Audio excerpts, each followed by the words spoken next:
cette conférence en présentant Sophie Sultan. Donc Sophie, tu es professeure à l'école de travail social de l'Université de Montréal. Tu t'es formée en France à la psychosociologie clinique à Paris 7, auprès notamment de Florence Just-Despréries, qui a été ta directrice de thèse. Tu t'es ensuite établie au Québec, faisant alors toi-même l'expérience de la migration et de la décentration culturelle qu'elle implique.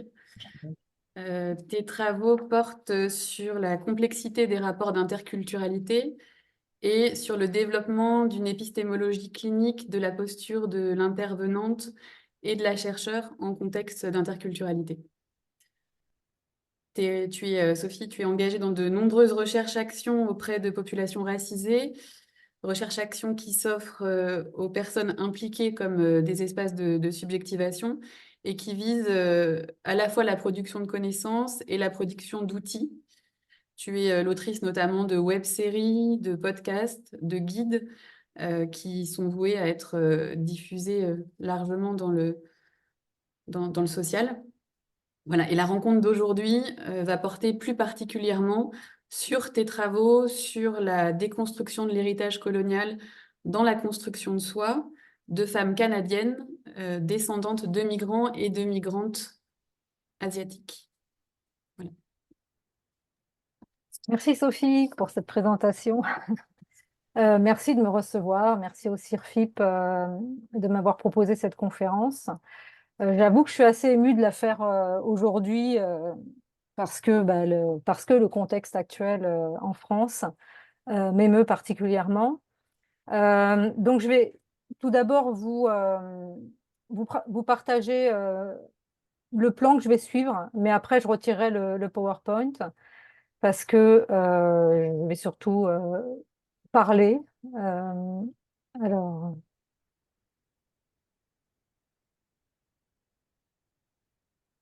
ok. Donc voici le plan. On va écouter le début d'un podcast, donc l'épisode 3. Ensuite, je vous raconterai le contexte dans lequel ces podcasts, parce il y a 4 épisodes, ont été réalisés à travers plusieurs recherches. Et ensuite, je rentrerai davantage dans la théorie qui encadre en fait ces recherches. Donc, je parlerai des héritages coloniaux. Je reviendrai sur qu'est-ce que la construction de soi pour les personnes qui sont moins familières avec les questions identitaires. La question de reconnaissance et son retentissement à la fois personnel, mais aussi dans le social et dans le métacadre social. Le déni de reconnaissance et les processus de racisation qui sont liés à ces dénis de reconnaissance.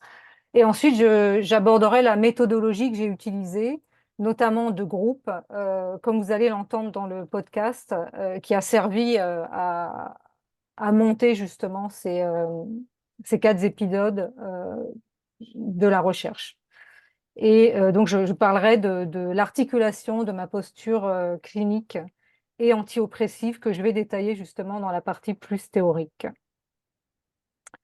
Donc voilà.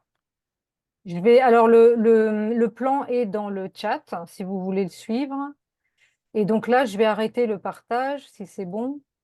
Et on va pouvoir écouter peut-être maintenant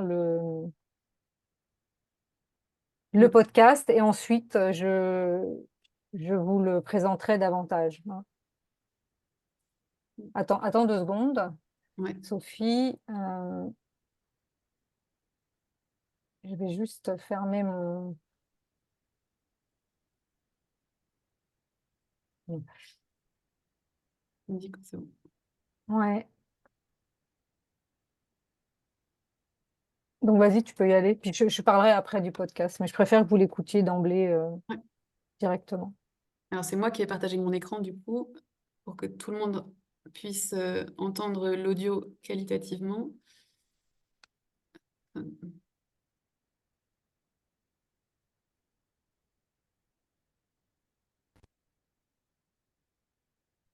c'est difficile de percevoir le racisme parce que c'est comme si certains traits qu'on nous attribue comme dans les stéréotypes.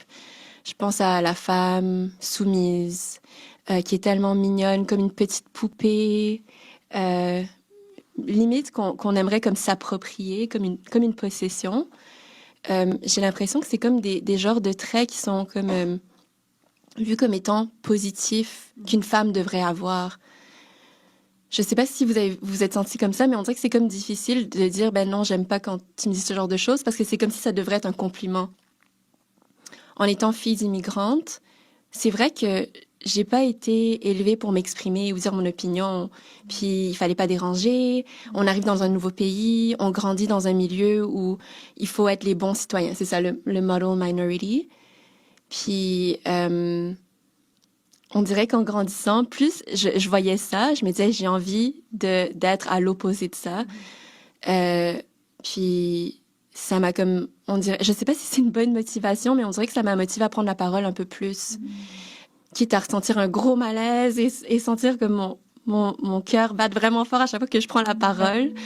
On dirait qu'après, je me dis, OK, j'ai dit quelque chose, je me sens mieux. C'est ça, quelque chose que j'ai accompli, puis j'ai comme réussi à briser ce stéréotype juste parce que j'ai pris la parole.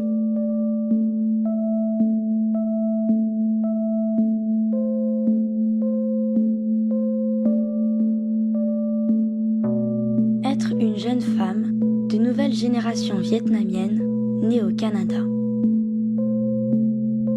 Épisode 3. S'affirmer.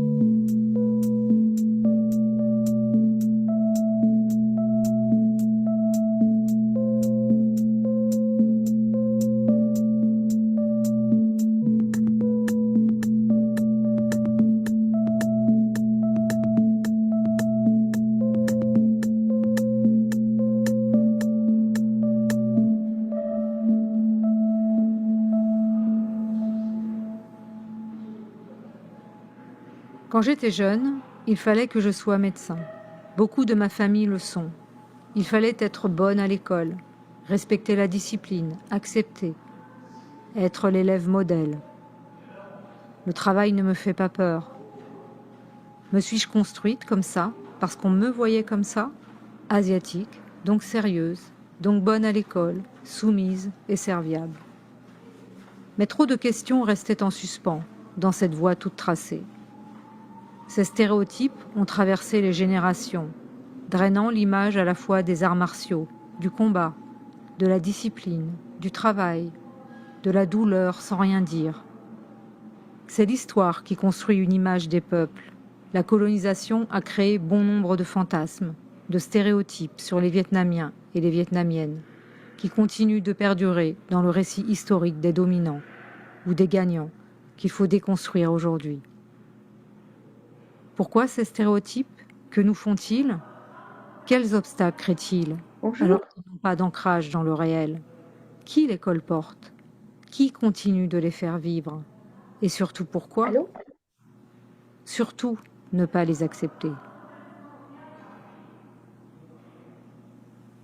Sur la question des stéréotypes, première chose, c'est que ça a été très difficile les identifier parce qu'encore une fois, quand ce n'est que ce qu'on connaît et ce qu'on a toujours connu, c'était vraiment difficile de pouvoir identifier ça, c'est un stéréotype qu'on pose sur moi. Ça fait en sorte que j'ai grandi avec une grande honte de ce que j'étais, puis un grand refoulement de ma part d'identité vietnamienne. Je me rappelle quand j'étais en secondaire 1, quelqu'un avait dit ah, mais tu sais, cette personne-là est belle pour une Asiatique. Puis ça m'avait beaucoup marqué parce que c'est là que j'ai commis le raisonnement de OK, les Asiatiques ne sont pas beaux. Alors si, en étant asiatique, parce que j'ai pas fait, en étant une minorité visible, je n'ai pas fait le choix de ce dont j'ai l'air. Donc, n'ayant pas ce choix, je vais au moins tenter de paraître moins asiatique. Je veux montrer que je suis une banane. Donc, je suis jaune à l'extérieur, mais inquiétez-vous pas, à l'intérieur, je suis blanche. Je suis une vraie québécoise, puis je m'identifie pas à ça. Puis je parle comme vous, puis je fais le même type de blagues comme vous. Donc, pendant vraiment longtemps, j'ai grandi avec cette honte. J'ai voulu me détacher de tout ce qui touchait ces images-là. Et le jour où, en fait, tranquillement, quand j'ai commencé à comprendre que c'était des stéréotypes, là, j'ai commencé à être beaucoup plus ferme là-dessus et à vouloir m'en détacher, mais aussi faire prendre conscience aux gens autour de moi que, je sais que tu n'as pas une mauvaise intention, mais ce que tu me dis a quand même une connotation stéréotypée et je ne veux pas que tu m'associes à ce stéréotype. Conversation très difficile, d'ailleurs, hein, à avoir avec les gens parce que quand l'intention n'est pas mauvaise, les gens ne comprennent pas pourquoi on les remet en question dans ces propos. Par exemple, moi, je suis tranquille au spa. Ça s'est déjà arrivé, un homme vient me voir, il dialogue un peu avec moi, il me dit « Ah mon Dieu, tu parles vraiment bien français pour une Asiatique. » C'est pas un compliment pour moi. Je ne vais pas l'accepter comme un compliment. Puis même chose lorsque ça m'était arrivé avec un groupe d'amis lorsqu'on regardait une publicité à la télévision. Et c'était une publicité qui mettait la diversité en avant-plan. Et l'un de mes amis a dit « Ah, mais dans cette publicité-là, il n'y avait aucun Québécois. » Là, j'ai fait « Comment ça, aucun Québécois? » C'était toutes des personnes issues de minorités. Ah, OK, donc les minorités ne sont pas des personnes québécoises. Elles ont moins la citoyenneté que d'autres. Voilà mon gros blabla. Non, c'est un très bon point, ouais. Puis genre, je pense que de mon côté, tu sais, comme je disais, je trouve de plus en plus, me sens un peu plus confiante.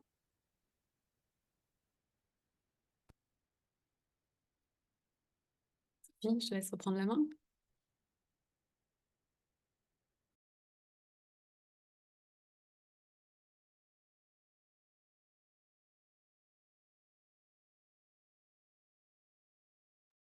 Sophie, ton micro. Donc, je disais, vous avez écouté ce podcast qui s'appuie sur une méthodologie du groupe non directif dans une approche anti-oppressive et clinique basée sur la sororité où de jeunes femmes de nouvelle génération vietnamiennes nées au Canada discutent des oppressions, du profilage et des tensions qu'elles vivent de manière récurrente. Elles abordent tant le rapport à leur mère que leurs rencontres personnelles pour enfin apporter des recommandations dans le dernier épisode pour les jeunes femmes en devenir.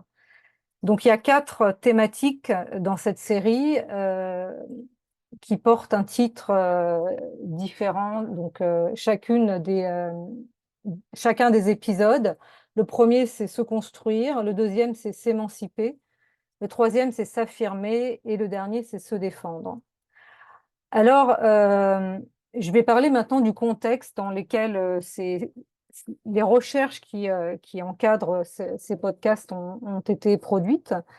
Donc, ces podcasts sont l'aboutissement, ou je dirais la continuité d'un processus à la fois social et de recherche. Un processus de recherche parce que je travaille sur la complexité des rapports d'interculturalité depuis ma thèse de doctorat, que j'ai soutenu en 2013 sur la construction des descendants de migrants vietnamiens et vietnamiennes en France et au Canada, dans une approche psychosociale clinique sous la direction de Florence Juste des Prairies. Donc, je m'intéresse spécifiquement aux souffrances vécues par le sujet et comment il cherche à les mettre en travail, ainsi qu'aux formes d'exclusion et d'oppression que les processus sociaux historiques de la colonisation ont instituées.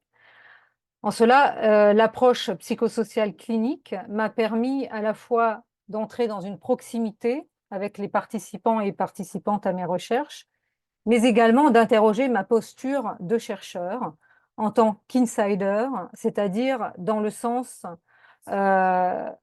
insider positionique, donc, que pose Obasi, c'est-à-dire faisant référence aux similitudes vécues en termes d'oppression, notamment en matière de racisme, de genre, étant une femme d'origine vietnamienne et française. Donc, dans l'idée d'insider, je conçois pour autant que l'on n'est jamais uniquement insider, mais que l'on peut se sentir appartenir à une communauté avec des nuances subjectives. Ainsi, interroger cette posture s'inscrit dans le processus d'objectivation nécessaire dans la production de connaissances pour ne pas faire l'objet de recherches, un objet purement narcissique. Donc, la question d'insider, dans cette manière de questionner la position, vient aussi des théories féministes noires, qui viennent donc de milieux militants, et donc on utilise aujourd'hui et depuis quelque temps au Canada. Donc il y a toute la question de la tension aussi entre l'implication et l'objectivation. Alors certes, c'est une problématique que l'on connaît bien en clinique, cette question d'implication, mais à mon sens, elle manque en Europe de questionnement sur l'eurocentrisme, comme je vais le souligner dans mon propos. La constitution d'un savoir clinique, je voudrais le rappeler, et sa spécificité heuristique se construisent, comme le dit Florence Jules des Prairies, à travers les blessures, les objets et modes d'investissement, les identifications, les modalités d'élaboration psychique et de sublimation.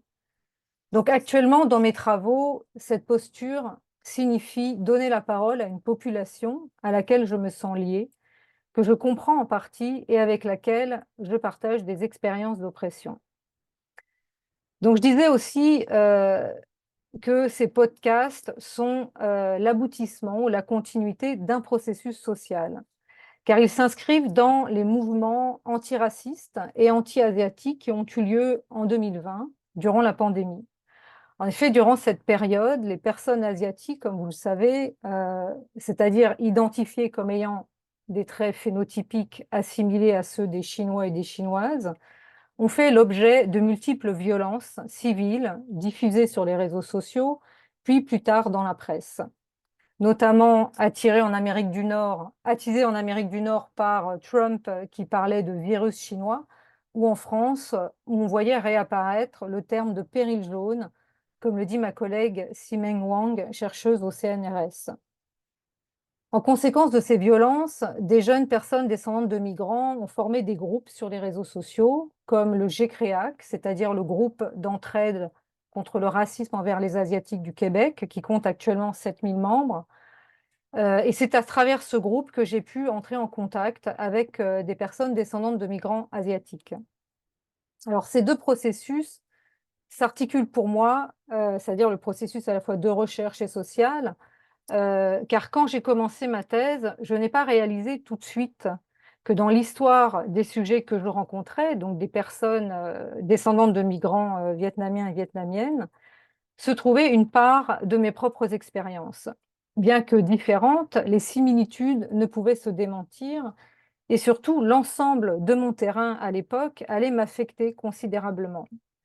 Or, il y a plus de 15 ans, en France, lorsque je commençais ma thèse, on parlait moins d'oppression et de racisme, surtout concernant les populations vietnamiennes. En 1975, à la fin de la guerre du Vietnam, ces populations avaient vécu un accueil particulier en France, facilitant leur insertion, mais aussi dans d'autres pays occidentaux. Et ce contexte particulier a créé des représentations selon lesquelles les populations vietnamiennes ne pouvaient pas vivre de la discrimination puisque l'État les avait accueillis. Et les histoires de ces personnes réfugiées médiatisées suscitaient de la compassion, alimentant aussi des représentations favorables. Je rappelle qu'à l'époque, c'est la première guerre filmée dans les années 60 qui entre dans tous les foyers qui ont la télévision, notamment aux États-Unis. Bien que les rapports sociaux d'oppression aient changé, les Asiatiques, donc de phénotype sinisé, parce que les Asiatiques, c'est très vaste dans le monde, c'est quand même 3/5 de la population mondiale. Donc, les personnes qui sont assimilées à des personnes chinoises restent dans l'imaginaire collectif des populations travailleuses et donc bien intégrées et donc ne peuvent vivre de la discrimination et du racisme. Aussi, en tant que chercheur né en France, ayant effectué mes premières socialisations dans ce pays, j'étais ancrée dans cet imaginaire où il m'était difficile de nommer les situations de racisme que je vivais. Le racisme n'étant pas toujours visible ou présent forcément dans des actes violents, mais aussi présent dans des mots et des comportements subtils. Par ailleurs, les perspectives de décolonialité, d'articulation des savoirs dans la littérature francophone restaient une niche, même si les études postcoloniales questionnaient, donc depuis les années 80, à la suite des Subaltern Studies, le rapport de la France à ses anciens colonisés, et si la conceptualisation de la décolonialité était déjà discutée dans les pays d'Amérique du Sud, bien qu'elle ait été amorcée en France dans les années 50 avec Fanon ou Césaire, par exemple. C'est donc lors de ces entretiens de recherche que les expériences sur les formes d'oppression des participantes ont fait résonance avec les miennes. Par ailleurs, elles ont pu être révélées aussi parce que j'étais en mesure de les comprendre de l'intérieur, de par mon appartenance vietnamienne, mais aussi le fait que je me sois décentrée d'une pensée eurocentrée, et je vais y revenir. Donc, pris dans cet imaginaire social de ce que la culture nord-américaine désigne par model minority, c'est-à-dire minorité modèle, les personnes asiatiques elles-mêmes peinaient à dénoncer ce racisme. Donc, c'est ce que dit la première personne qui parle dans le podcast. Donc, entrant dans l'image que l'on se fait d'elle, articulée aux interdits sur Moïque, refoulant des désirs, empêchant qu'une subjectivité s'exprime socialement, aussi pour être acceptée dans le sens par être intégrée, comme l'explique la première femme. Or, la pandémie a été à la fois un trop-plein, mais aussi a laissé place à un certain silence médiatique. Et les jeunes ont commencé à s'exprimer. C'est donc dans ces groupes que j'ai au départ passé une annonce pour faire des entretiens de recherche. Donc à chaque fois, ce sont des femmes qui ont répondu. La première phase de ces recherches portait sur le racisme en général, puis l'intersection des oppressions m'est apparue aussi comme essentielle dans l'histoire des femmes asiatiques, et c'est ce qui m'a conduit à ces podcasts.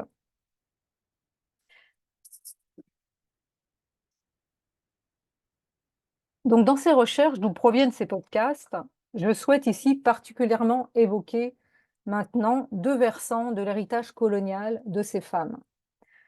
Donc, il y a le versant familial, et comme elles se sont construites dans le pays d'arrivée des parents, et comment elles se sont construites dans le pays d'arrivée des parents, et le versant du processus de racisation amené par l'histoire mondiale de la colonisation, et comment cette histoire les traverse dans leur quotidien. Donc, le versant familial, de manière générale, donc c'est plus ici la question identitaire, de la question de la construction de soi. De manière générale, dans les premières années de la vie, cette construction se fait dans l'accompagnement et la transmission au sein de l'espace primaire, donc milieu familial, de codes socioculturels par les parents ou ses représentants. Les premières relations de l'enfant avec le social sont simples, essentielles. Les parents ou ses représentants transmettent des codes socioculturels à la fois dans des actes conscients, par exemple, prends ta cuillère dans ce sens, et aussi dans des pratiques inconscientes où faire telle ou telle chose de cette manière est une évidence pour les parents et le devient pour l'enfant, et peut également produire des éléments conflictuels. Lorsque cet espace familial est celui d'une famille migrante, à l'intérieur s'y trouvent des gestes d'une évidence qui appartient à un autre pays, un autre univers, mais en partie car les espaces de transmission sont poreux. Les parents le savent, et c'est peut-être essentiel pour eux aussi d'insister parfois sur des pratiques spécifiques de leur pays d'origine pour les transmettre à l'enfant qui se construit. Certes, ces pratiques ne sont pas forcément représentatives du pays actuel d'où ils viennent dans son entièreté, car le pays qu'ils ont quitté n'est déjà plus le même. Il change avec le monde et sa société toujours en transformation. Donc ces pratiques ne sont pas non plus représentatives de toute une culture, mais de celle de cette famille, avec ses ancrages propres de classe, ses habitus, son histoire, elle-même incluse dans celle de leur société d'origine, de leur époque. Cette famille fait donc partie d'un ensemble cohérent qui fait sens pour les parents et qui fera sens et à la fois non-sens pour l'enfant. Se produit également la transmission de non-dits, celle aussi qui peut laisser une empreinte, donner naissance à une part de la conflictualité chez le sujet. Les discours tenus, les expériences vécues peuvent perpétuer des contradictions entre s'insérer dans un pays d'arrivée et à la fois se méfier de sa population. Donc c'est ce qu'on observe aussi justement dans la socialisation primaire des enfants, des personnes racisées. Alors, maintenant, cette question de reconnaissance, se construire, se sentir exister, passe par la reconnaissance à la fois affective, être reconnu par le biais de l'amour de ses parents, par exemple, au stade infantile, sociale, ce que je suis, ce que je fais est reconnu dans le collectif, mais aussi dans le métacadre social, l'institution, si on prend l'idée de Castoriadis, c'est-à-dire aussi le statut, les droits sont reconnus. Ainsi, durant ce processus de construction de soi et tout au long de la vie, le besoin de reconnaissance agit sur ces différents plans en rapport aux interactions du sujet et à ses besoins, à ses manques. Par exemple, dans le cadre familial et culturel de certaines familles vietnamiennes, les sentiments ne sont pas parlés, sans que cela signifie qu'ils ne soient pas montrés d'une autre façon. Car cet écart des comportements, cet écart des comportements entre le milieu familial et la société occidentale, comme le Canada, lieu de socialisation secondaire des personnes descendantes de migrants, peut induire chez ces dernières une comparaison, à l'âge par exemple où elles sont en mesure de le conscientiser, et aussi une interprétation de cette affection des parents, qui peut être vécue par les sujets comme un déni en fait. Plus largement, la reconnaissance affective pour les jeunes femmes à l'adolescence va se jouer aussi dans le désir d'être blanche pour être désirée, respectée à égalité avec les femmes blanches. Donc ça aussi, on le voit dans le podcast. Donc le décalage constaté et le désir de fait d'être semblable aux autres vont les mettre dans une souffrance psychique. La difficulté de parvenir à trouver un sens à ce décalage, d'une part, des manières de faire et de montrer l'affectivité, et d'autre part, d'être belle pour sa famille, par exemple, mais aussi pour le social, induit cette souffrance psychique. La souffrance est en effet perte de sens, comme le dit Barus Michel, elle s'inscrit dans le processus de construction de soi de ces personnes descendantes de migrants. Donc les autres plans sur lesquels la reconnaissance est en jeu, comme je le soulignais tout à l'heure, c'est celui du social et de l'institution comme métacadre. Donc les contextes de racisation et de discrimination qui créent les obstacles dans la vie des jeunes, de ces jeunes descendants de migrants, en l'occurrence les personnes descendantes de migrants asiatiques de mes recherches, sont les manifestations de déni de reconnaissance de soi, déni des obstacles qu'elles rencontrent, par exemple obstacles dans le parcours professionnel, éducatif, discrimination dans les processus de recrutement, dans le profilage racial, non prise en compte des témoignages des personnes racisées, etc. Mais aussi, ces manifestations de déni se présentent, par exemple, dans dire que les Asiatiques sont bons à l'école, qu'ils n'ont pas besoin de faire d'efforts, peut aussi être discriminant pour les personnes descendantes de migrants. L'idée de minorité modèle, qui est parlée dans le podcast, qui, bien que paraissant dans la société d'arrivée comme une image gratifiante, est pour les descendants un élément d'oppression qui les maintient dans le silence. Donc maintenant, regardons plus largement ces dénis de reconnaissance articulés au processus de racisation. Les dénis de reconnaissance des processus de racisation qui ne sont pas avoués par les États, comme le montre actuellement la non-reconnaissance du racisme systémique au Québec. On le voit aussi en France, dans le contexte actuel, ou encore dans le colonialisme en Nouvelle-Calédonie, ce qu'on nomme aujourd'hui le colonialisme d'occupation, comme au Canada. Donc ces dénis se basent principalement sur des représentations ancrées dans le processus de racisation de la colonisation européenne dans le monde. C'est-à-dire le fait que, dans l'histoire de l'humanité, s'est répandue, depuis le XVIIIe siècle, une science des races hiérarchisant les peuples et les phénotypes, prenant ses ancrages dans les débuts de la colonisation et des grandes explorations comme en Amérique. En effet, la construction de la blanchité transportée en Amérique avec la colonisation d'occupation, qui réfère à la suprématie blanche, s'inscrit dans un processus historique occidental à l'intersection des processus sociaux, scientifiques, artistiques, économiques et politiques, qui se sont nourris mutuellement pour construire peu à peu une normativité de la domination des populations blanches européennes, s'appuyant sur la discrimination des populations racisées. Ces ères nous rappellent que le corps non blanc vit une chosification. Cet ancrage de la racisation de notre histoire humaine continue aujourd'hui de hanter nos socialités en Occident et nos imaginaires. Rappelons que l'imaginaire social est à penser, comme le dit Florence Desprairies, comme un processus par lequel la société présente une réalité donnée en l'associant à un système de valeurs.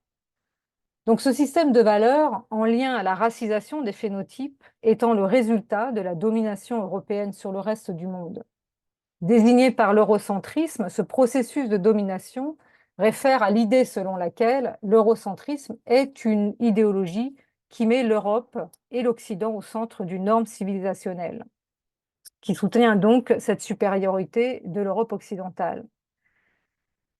Le modèle européen s'inscrit comme visée ultime de civilisation universelle et par suite de modernité, comme le dit Etemad et Membe.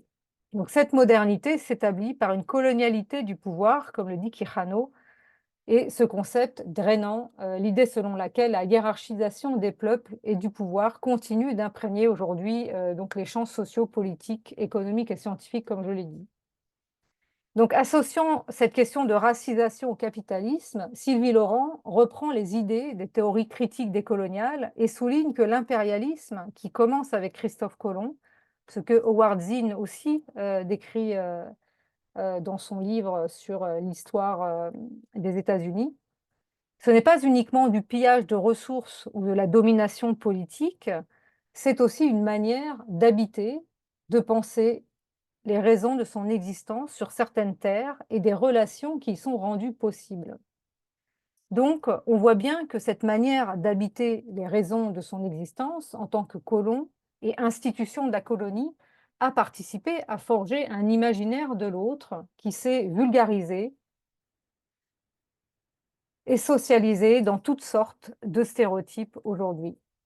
On comprend que cet eurocentrisme est évidemment aussi psychique, et c'est pour cela qu'il est difficilement conscientisé en Europe. Aussi, même s'il peut être nommé, ce n'est pas parce qu'on en parle qu'il est vraiment conscientisé. J'ai mis quelques années, pour ma part, à vraiment prendre conscience de ma socialisation eurocentrée et ma manière de me percevoir, de faire silence sur le sujet du racisme notamment. On voit donc que pour les personnes descendantes de migrants, de mes recherches, qui sont aussi l'avenir de notre société d'une certaine manière, cette reconnaissance sociale est malmenée depuis longtemps, notamment exacerbée par la remontée de nationalismes radicaux de pays au passé colonialiste à travers le monde. On voit également que la blanchité est un critère majeur de cette reconnaissance sans obstacle dû au phénotype. La blanchité s'inscrit donc dans le processus socio-historique et est à réfléchir en termes de catégories créées par la racisation. Or, cette catégorie fait toujours débat actuellement et également l'objet de déni de reconnaissance. Mais la blanchité n'est pas la blancheur, comme le souligne Leonora Miano. La catégorie de la blanchité signifie l'héritage de l'impérialisme européen occidental. Par exemple, elle dit que ce n'est pas le cas des personnes d'Europe de l'Est, qui a commencé, donc l'impérialisme européen, qui a commencé avec l'exploitation des ressources à la fois matérielles et humaines de l'Amérique par Christophe Colomb, comme je l'ai dit tout à l'heure. Pour autant, l'idée de privilège blanc, associée donc à cette blanchité, est souvent comprise comme une catégorie matérielle, c'est-à-dire marxiste. Dans les témoignages recueillis lors de mes recherches, la réponse au privilège blanc, du type « je ne suis pas privilégié car je ne viens pas d'une famille riche, ou mes parents sont ouvriers, ou mon grand-père était pauvre », sont monnaie courante comme argument défensif de personnes blanches. Or, même si les conséquences du privilège blanc conduisent pour une bonne part à des inégalités sociales, donc de classe sociale et donc matérielle, ce ne sont pas ces éléments qui sont en jeu dans ce concept. Le privilège blanc traite plus largement de l'histoire de l'humanité à la fois sociale et psychique. En d'autres termes, c'est-à-dire de la charge mentale de ne pas être transparente, c'est-à-dire de ne pas avoir le privilège de représenter une transparence sociale, comme le dit Elsa Dorlin, comme une personne blanche, c'est-à-dire laquelle ne va pas subir une assignation identitaire liée à son phénotype et de manière récurrente. Ce qui donne en effet aux personnes blanches le privilège d'être socialement interpellées comme une personne, ce que souligne aussi Elsa Dorlin. Donc cette charge mentale se traduit aussi, selon les témoignages de mes recherches, par ce poids de quand tu sors, tu ne sais pas à quelle sauce tu vas être mangé. En d'autres termes, les personnes racisées ont cette tension de se demander quelles micro-agressions racistes elles vont vivre, que ce soit par le biais de questions de curiosité, de blagues, d'exotisme, d'être touchées sans consentement, dû à cette chosification de ces airs. Donc, comme le disait Annie Ernaux, les dominés savent, et je dirais que les personnes racisées savent. Pour autant, elles continuent de vivre des injustices épistémiques qui portent l'idée selon laquelle on ne les perçoit pas comme productrices de savoir, et même de savoir d'expérience. Comme le racisme envers les Asiatiques n'a pas été cru pendant longtemps, notamment concernant les femmes qui font l'objet de fantasmes sexuels. Ce qu'elles entendent, c'est qu'elles devraient le prendre comme un compliment, alors qu'il s'agit de violences inscrites dans ce processus colonial où le corps de la femme asiatique est un objet sexuel dont on peut disposer, notamment si l'on est un homme blanc. Dans mes recherches, les femmes asiatiques racontent comment elles sont justement touchées sans consentement, comment on leur parle, ce qui a fait écho à ma propre histoire. Les femmes asiatiques subissent des violences racistes, mais aussi intersectionnelles. Donc maintenant, je vais rentrer dans cette méthodologie de recherche. Donc, prenant en compte cette considération, en considération cette construction théorique que je viens d'aborder, des rapports d'oppression et de domination, ma méthodologie du groupe s'est construite à la fois en articulant une posture clinique de recherche et aussi une posture anti-oppressive que je vais aborder et qui a été décrite par mes collègues Lee McDonald, Caron et Fontaine. Donc la posture clinique est celle en effet d'interroger nos éléments de transfert, nos implications dans notre objet.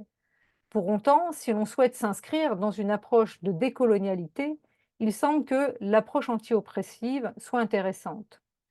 Donc je rappelle, la décolonialité, hein, pour Mignolo, réfère, je cite, à un ensemble de pratiques décoloniales de la pensée et de l'action qui visent à nous déconnecter des modèles globaux par lesquels la modernité occidentale prétend homogénéiser les vies des personnes qui habitent sur cette planète. Donc l'approche anti-oppressive considère 3 dimensions essentielles qui agissent dans l'intervention.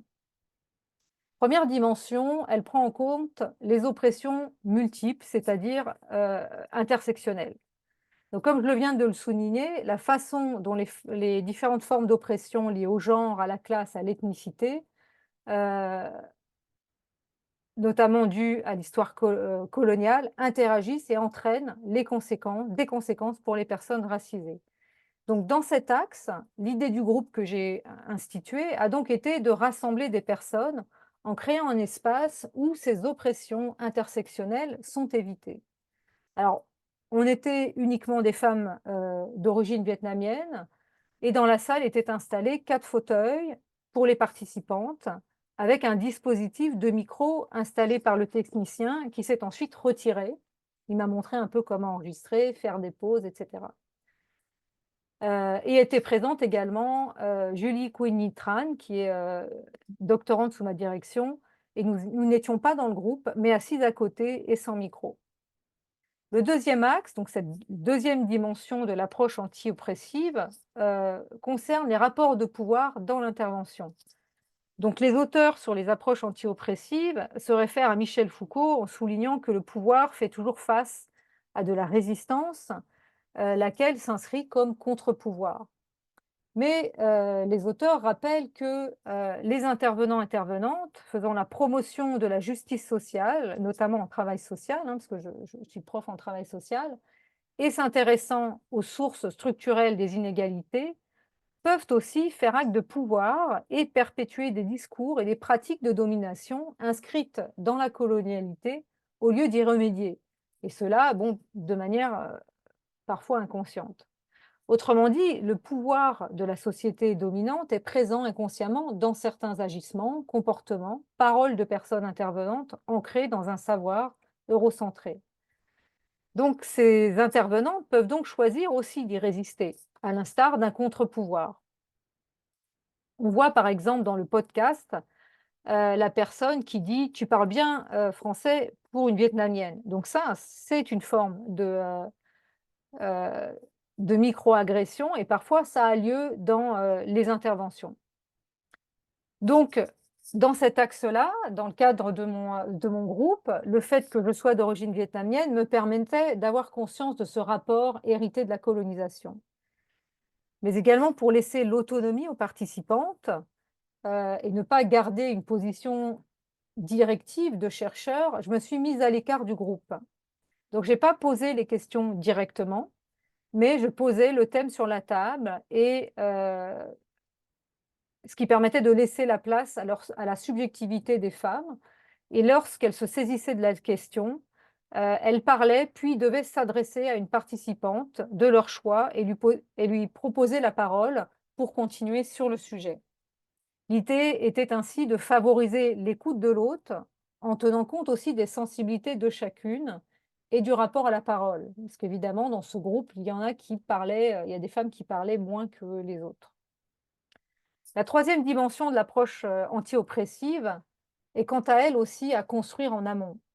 Il s'agit de l'autoréflexion critique et dans cette dimension, on s'attache au processus de compréhension de soi, notamment de ce qui est nommé la connaissance de soi dans le monde.